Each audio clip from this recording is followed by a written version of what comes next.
Assalamualaikum warahmatullahi wabarakatuh. Sampurasun.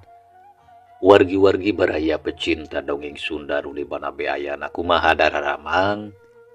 Alhamdulillah pami dararamang mah eta nu disuhunkeun ku urang sadayana siang kalayan wengi.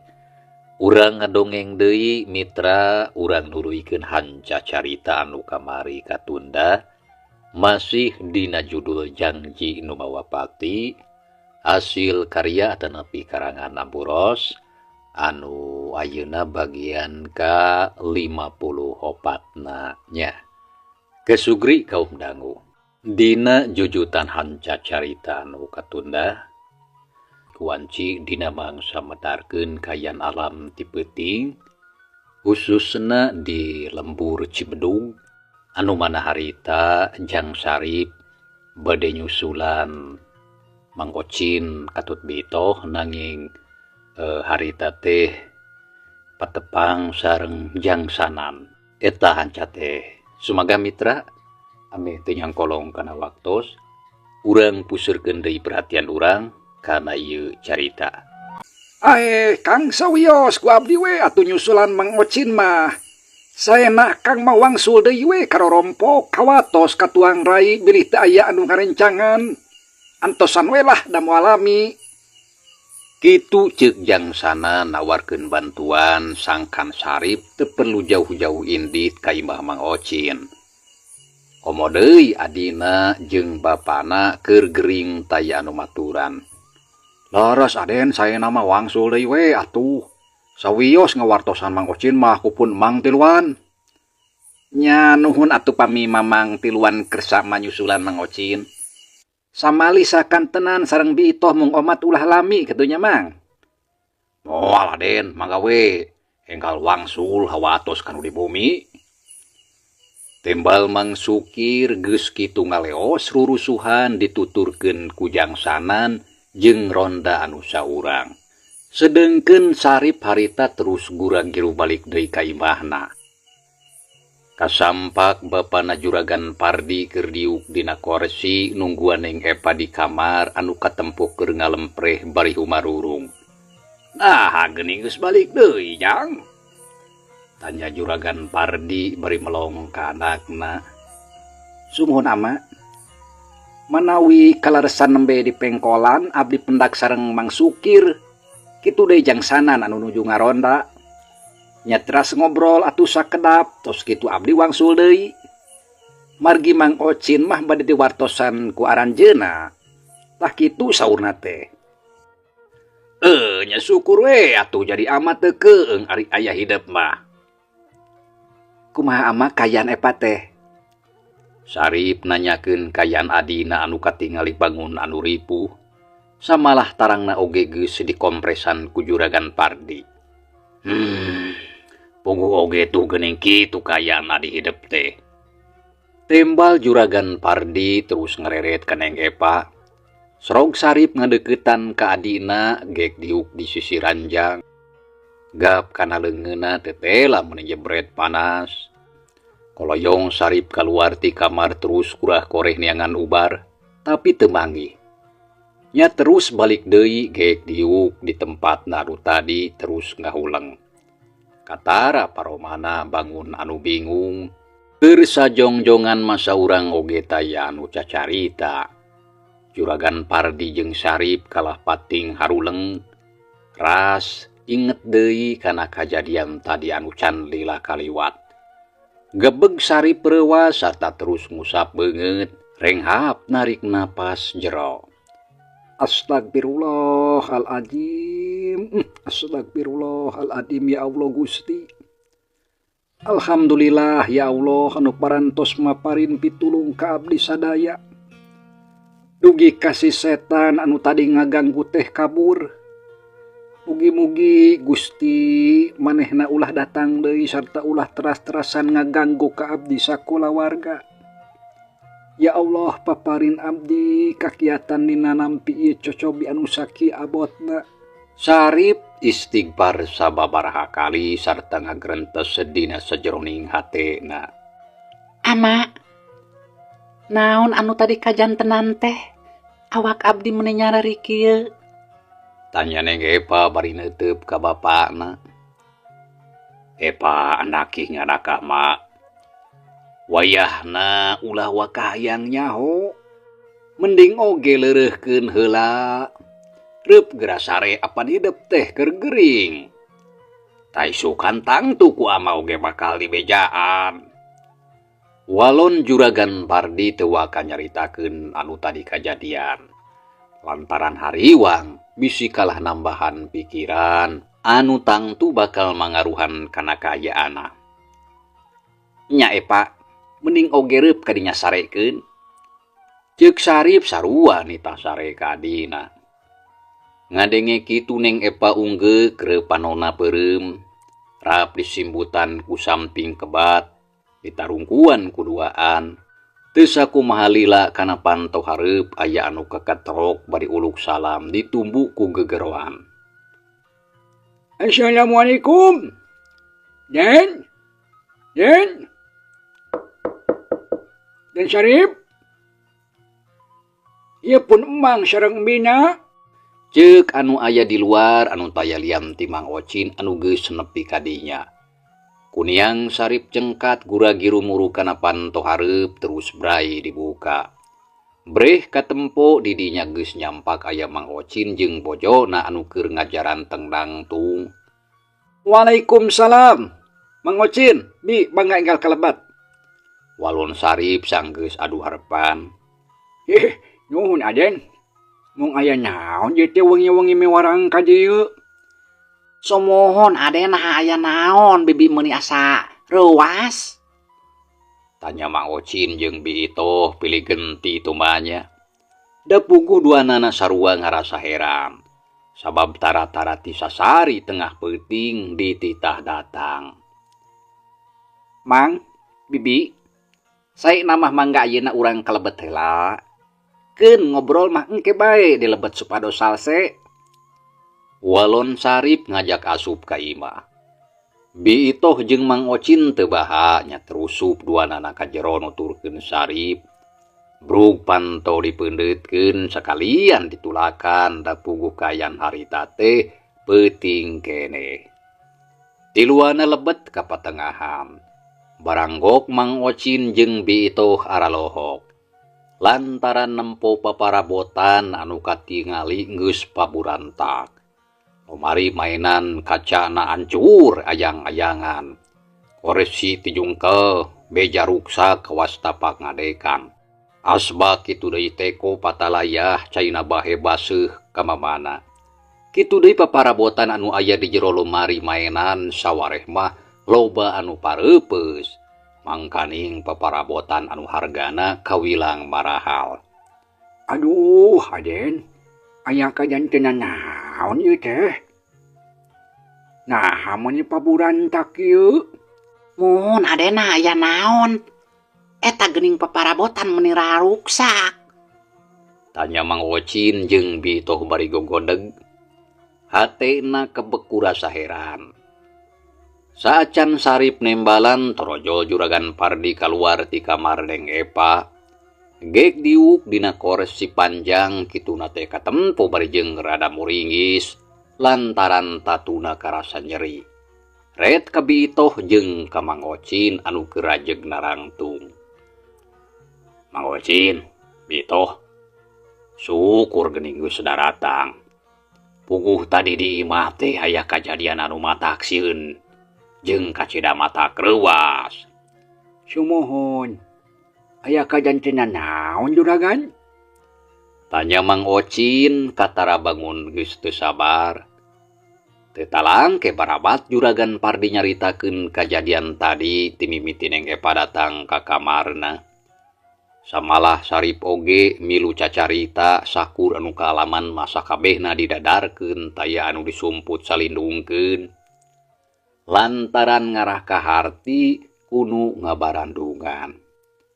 Tah kitu kajadiana teh Mang Ocin. Untung keneh kuring masih hirup. Congo bedog kana ukur ngagaris kana cangkeng.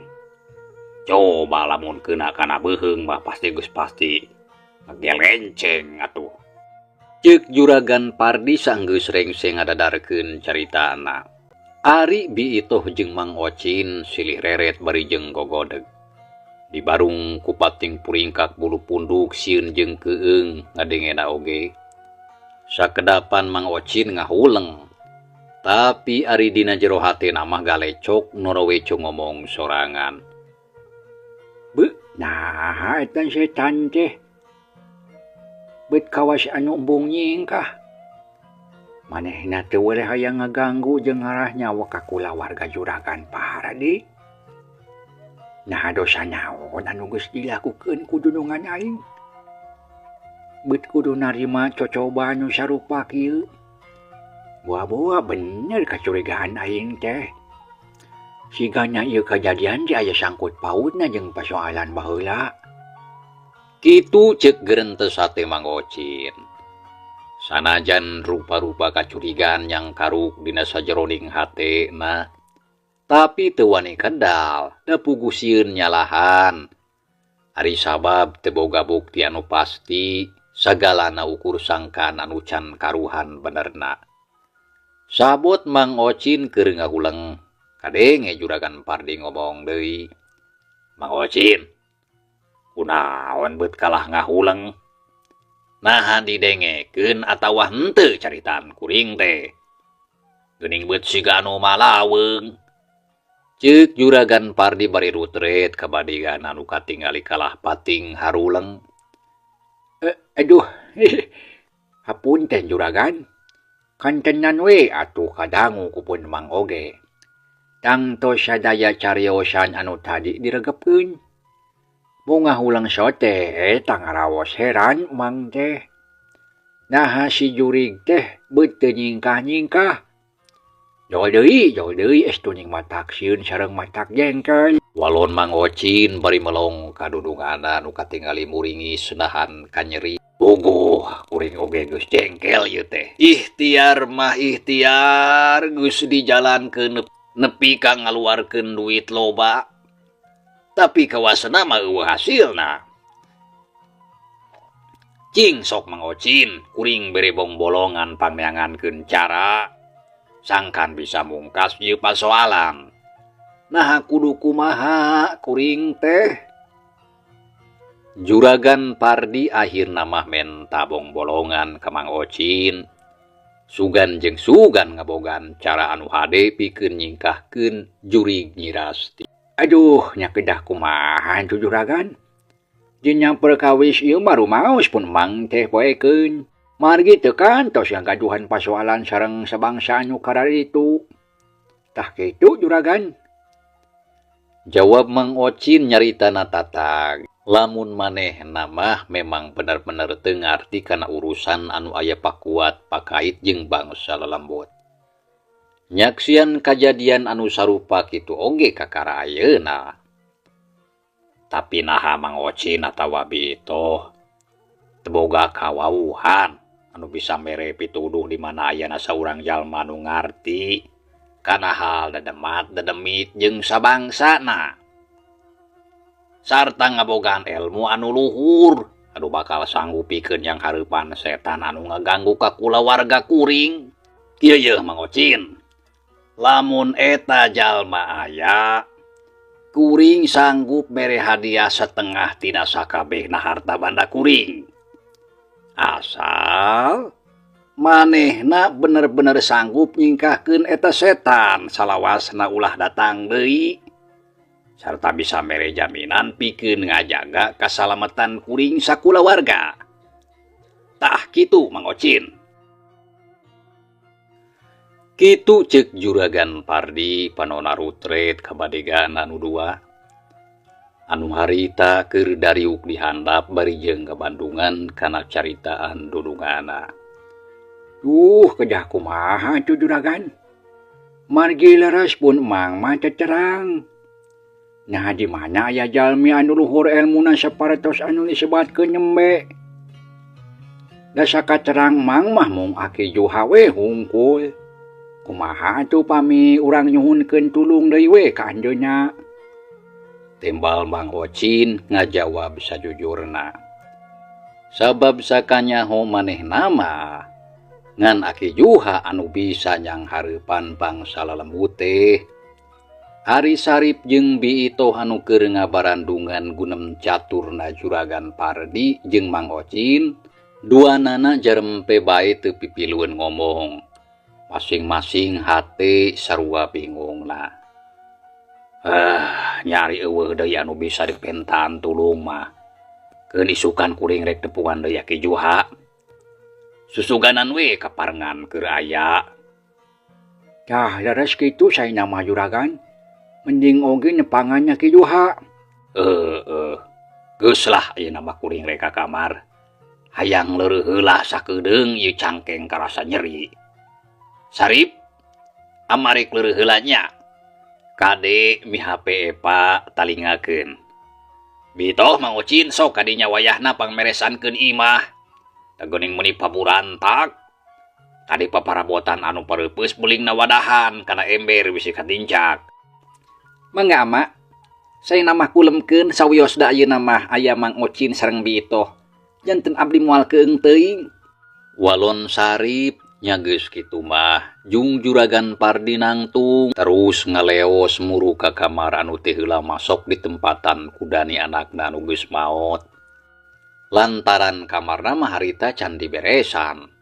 Loba bubuk kaca anu balatak urut kajadian tadi. Sedengkeun Sarip leos ka tukang maksud narek abdas. Tekung silila geus balik deui. Sup ka kamarna Neng Epa kasampak adina keur sare. Prak atuh Sarip ngajalankeun salat tahajud kalayan husu ditumbu ku wiridan. Geus kitu dekul ngaji.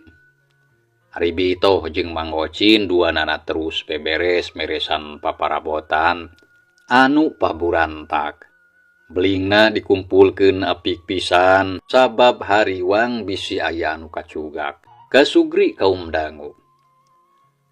Mangsa alam geus ngagayuh ka janari. Hujan ibun geus turun caina baraseuh dina tungtung daun. Hayam jago hiji-hijieun kadenge geus aya anu kongkorongok. Angin leutik ngahiliwir ngendag gendang daunan pating korosak pating arulang siga anu keur ngagupayan. Peuting eta Sarip teu sare deui kitu deui Mang Ocin jeung Bitoh tiluana terus bae ngarobrol bari nungguan Neng Epa. Lantaran hariwang bisi aya deui kajadian anu teu dipiharep tumiba ka adina. Nya saenggeus aya kana sawatara waktu dur kadenge pedug ditakol di masjid. Dibarengan ku sora anu adzan meuni halimpu. Ngadenge kitu Sarip rumenghap narik napas. Alhamdulillah Gusti teu karaos geuning ieu teh tos subuh. Ceuk Sarip ngucap syukur hatena karasa ngemplong sabab wanci geus isuk-isuk. Moal lila deui oge tangtu bakal caang. Mohon ajen teu karaos geuning tos subuh ieu teh. Tembal Mang Ocin bari jeung nguliat. Nya Mang, Bibi. Hayu atuh urang kacarai urang ngalaksanakeun salat. Mangga ajen. Itoh, akang rek ka masjid nya. Kaje ulah ka mamana salat di dieu we bari nungguan Neng Epa. Ceuk Mang Ocin bari ngareret ka bojona. Nya teu nanaon kuring mah di dieu we.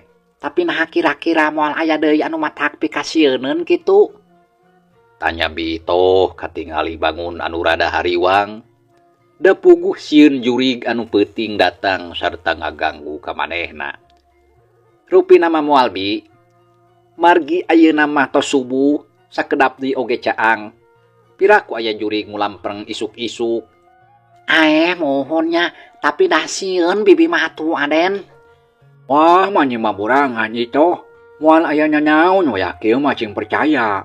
Sigana jurigna oge sieun atuh. Nya moga-moga we kitu. Tapi sieun kunaon Kang? Tanya Bitoh bari neuteub ka salakina. Nya sieun kumaha nya atuh? Lantaran rupana sarua. Jawab Mang Ocin bari nya kakak seuri.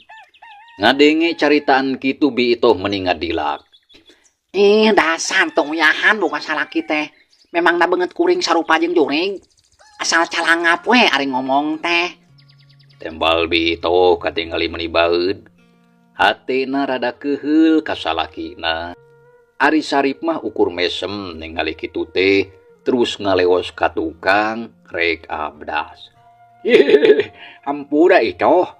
Tong ngambek heureuy akang mah. Hehehe.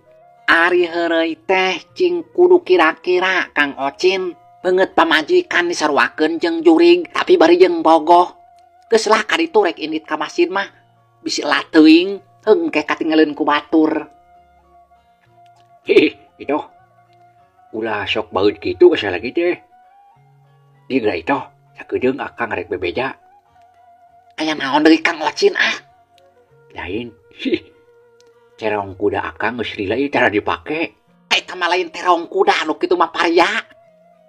Jika itu ah, nu kararitu wae ah.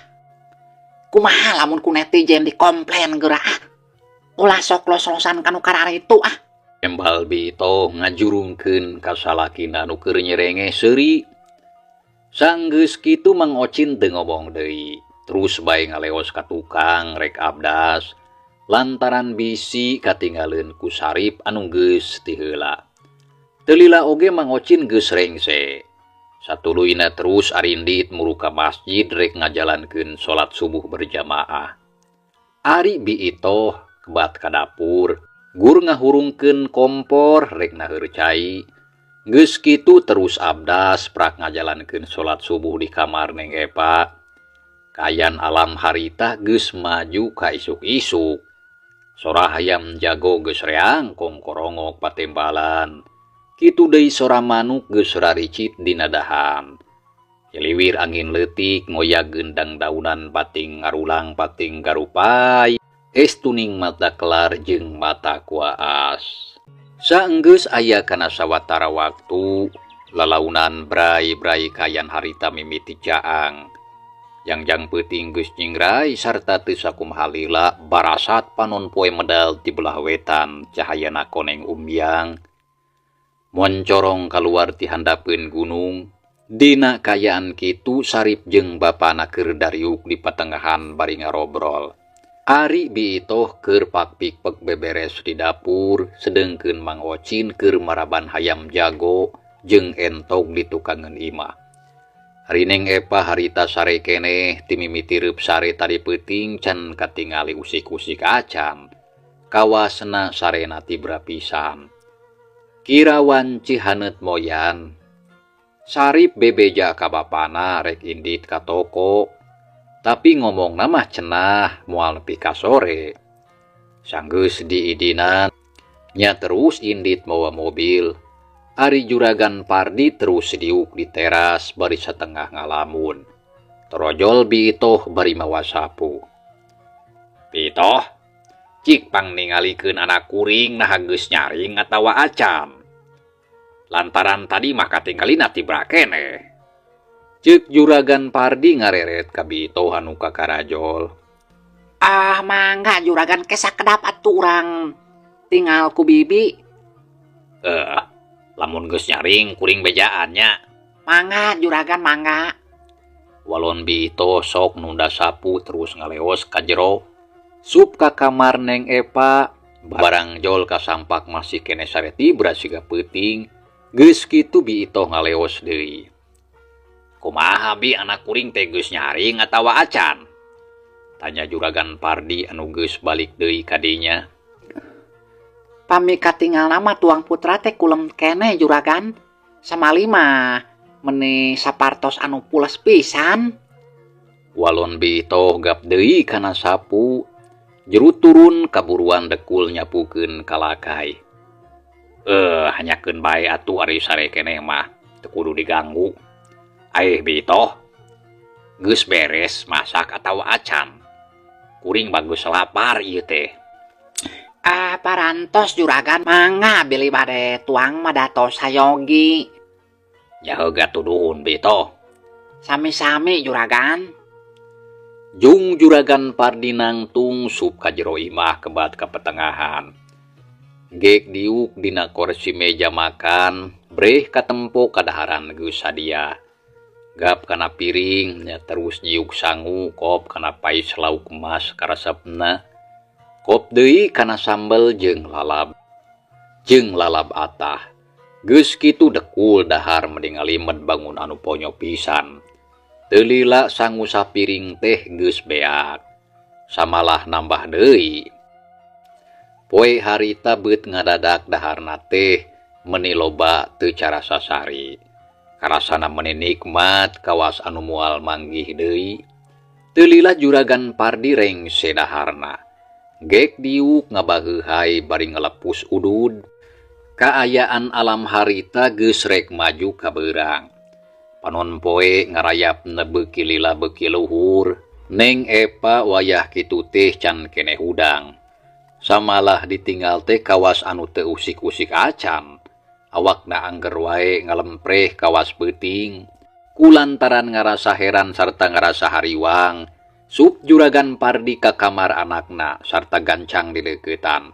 Breh katempo beungeutna katara menipias, sakedapan juragan Pardi neuteup kana rupa anakna terus rumenghap narik napas. Epa anaking, geura nyaring geus beurang ieu teh. Ceuk juragan Pardi ngageruan ka anakna nu katempona keur sare tibra. Epa, geura nyaring anaking. Tuh tingali panon poe geus luhur. Juragan Pardi ngageruan deui, tapi Neng Epa teu usik-usik acan. Nya terus atuh gap kana leungeunna karasa ayeuna mah panasna rada rarep. Teu nyebret cara peuting. Epa anaking, nyaring ieu. Juragan Pardi ngaguyah-guyah awak anakna bari teu eureun digeroan. Kulisik Neng Epa usik bray panonna beunta terus neuteup kana lalangit. Ningali kitu juragan Pardi bunga lantaran anakna geus nyaring. Gek diuk sisi kasur. Epa, kumaha kaayaan hidup teh? Naon ayeuna anu karasa?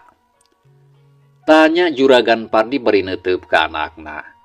Ditanya kitu Neng Epa teu ngawalon, sabalah teu ngareret-reret acan jongjon bae neuteup kana lalangit. Epa, naon anu karasa anaking? Sok geura caritakeun ka ama, sangkan ama teh nyaho kana kaayaan hidup ayeuna. Juragan Pardi tumanya deui kalayan lirih anu dipalar sangka Neng Epa nembalan. Tapi mata heran ditanya sababaraha kali teh anakna boro-boro ngajawab. Kalah hare-hare bae kawas anu teu ngadenge, samalah teu ngareret-reret acan. Nya puguh atuh juragan Pardi ngarasa heran kana pola anakna. Nya terus gancang dihudangkeun. Neng Epa sina diuk dina kasur tapi kalah molohok. Kiceupna katingali carang ari sorot panonna kosong kawas anu teu ningali. Epa anaking, kunaon hidup teh? Tanya juragan Pardi bari ngageubi-geubi awak anakna. Tapi Neng Epa cicing bae, saeutik oge teu malire, kaayana angger siga tadi. Beu nah kunaon ieu budak teh? Beut meuni ku aya-aya wae dudu jateh. Epa, hidup teh eling atawa henteu? Ceuk juragan Pardi terus ngomong ka anakna sarta nanya eling atawa hanteuna. Tapi Neng Epa angger cicing bae teu malire kana caritaan. Nya puguh atuh juragan Pardi ngarasa bingung. Bareng jeung kitu torojol biitoh jeung Mang Ocin nyampeurkeun lantaran kadenge juragan Pardi ti tadi gegeruan anakna. Aya naon juragan? Kumaha kaayaan tuang putra teh to sakincan? Tanya Mang Ocin bari melong ka dunungana. Terus ngareret ka Neng Epa anu keur diuk tapi katingali kawas anu malah. Aduh, puguh oge ieu si Epa ting kunaon deui? Cing sok geura-geruan ku Mang Ocin. Nembalan atawa henteu? Sabab ku kuring mah digeruan ti tadi oge jempe bae kalah hare-hare. Tembal juragan Pardi kituna teh katingali bari garo-garo teu ateul. Samalah hatena mimiti ngerasa aral ku pasoalan anu aya di imahna. Ngadenge kitu Mang Ocin terus roga deketan kadeng Epa kitu deui bito oge pipilueun. Nyeng, nyeng, kumaha salira teh emot acana pince. Tanya Mang Ocin bari neuteup kadeng Epa. Tapi pananya Mang Ocin teu dijawab. Kaya Neng Epa angger bae cara tadi estuning mata keran. Neng, Neneng, iya bibi emot salira teh. Cileungkeung bito milu nimbrung nanya kadeng Epa anu ti tadi katempo teu usik-usik acan. Samalah teu malire kanu araya. Gap kana awakna terus digebi-gebi lalaunan. Tapi hanjakal Neng Epa keukeuh sakecap oge weleh teu dembalan. Juragan Pardi jeung Mang Ocin kitu deui bitoh tiluanana ngarasa heran. Ae Kang Ocin, nah beut jadi kieu ieu teh. Ceuk bito ngareret ka salakina, paromana katara semu anu hariwang. Nya bener itu. Tapi kunaon atunya buat asa teu kahara ti. Moal salah sigana mah aya anu teu beres. Ceuk Mang Ocin bari ngareret ka Juragan Pardi. Benar Mang Ocin. Sigana mah aya anu teu beres. Mitra cagelayu carita urang tunda heula. Insyaallah kin urang lajekeun deui. Hatur nuhun kana rupi perhatosana. Wilujeng kantun. Wassalamualaikum warahmatullahi wabarakatuh.